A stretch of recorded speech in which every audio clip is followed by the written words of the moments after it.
A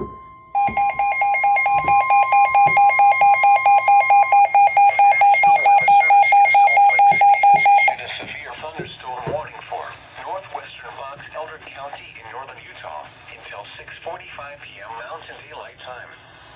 At 5:54 p.m. Mountain Daylight Time, a severe thunderstorm was located 16 miles west of Park Valley, Oregon, 33 miles southeast of Oakley Reservoir, moving east at 30 miles per hour.